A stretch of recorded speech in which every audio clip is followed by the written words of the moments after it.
milionu 619,395 نفر در انتخابات برگزار شده 3,791,827 نفر انتخاب کنندگان شرکت ورزیدند که این 87.7%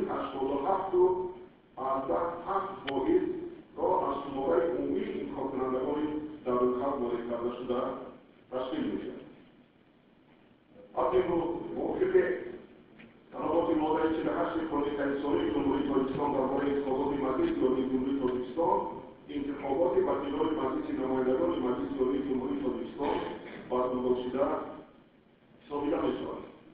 همین طریق مرکزی انتخابات برای توسعه شماره آوازهای با تحقیق‌ها مقابل هر تکلیف سیاسی داده شده را حساب نبوده که نتیجه پیشرفت آن چنین است.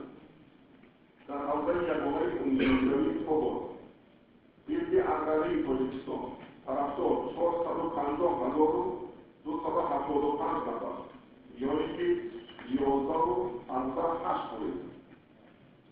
حزب دموکرات تاجیکستان طرفدار 64,547 نفر یعنی که 1.7%.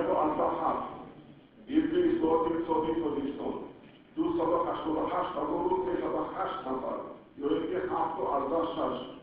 حزب کمونیستی تاجیکستان 87,112 نفر یعنی که 2.3%. حزب نهضت اسلامی تاجیکستان 58,028 نفر یعنی که 1.5%. حزب نصرالستی تاجیکستان 210,328 نفر یعنی که 5.5%. حزب سوسیال دموکرات تاجیکستان 18,875 نفر یعنی که 9.5%. حزب تحقیق دموکراتیک تاجیکستان 2,472,267 نفر یعنی که 65.15%.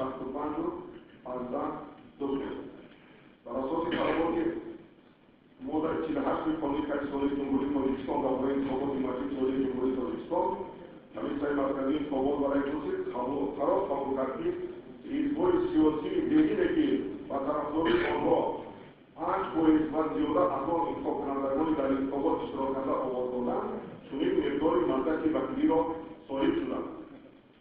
حزب انقره تاجیکستان 3 مندرک، حزب اصلاحات اقتصادی تاجیکستان 2 مندرک، حزب تحقیق دموکراتیک تاجیکستان 16 مندرک، حزب سوسیالیستی تاجیکستان 1 مندرک. حزب‌هایی که کمتر از 5% آوازهای انتخاب کنندگان در آوازدهی اشتراک کرده را گرفتند از گرفتن مندرک وکیلی از حوزه یگانه جمهوری معلوم می‌باشد. نتیجه انتخابات در 41 حوزه یک مندرجه انتخابات بعضی به انجام رسیدن آوازدهی از طرف کمیسیه‌های حوزه‌ای انتخابات اعلام کرده شدند و طبق طلبات قانونگذاری عملکننده ما نتیجه انتخابات وکیلان و مجلس‌های محلی و اینچنین انتخابات وکیلان جماعت‌ها از طرف کمیسیه‌های نقضات در مهلت‌های مقرر گردیده اعلام کرده می‌شود.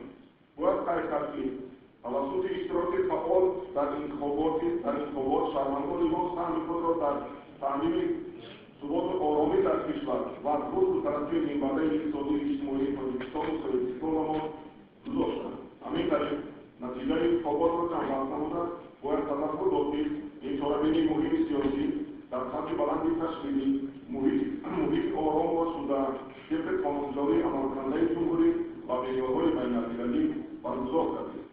نتیجه نهایی انتخابات وکیلان مجلس نمایندگان مجلس عالی طبق طلبات ماده 57 قانون اساسی جمهوری تاجیکستان درباره انتخابات مجلس عالی جمهوری تاجیکستان در مدت نه بیشتر از 2 هفته بعد انتخابات در مطبوعات چاپ کرده شد. Уважаемые представители средств массовой информации, уважаемые присутствующие, горячо весьма важная для народа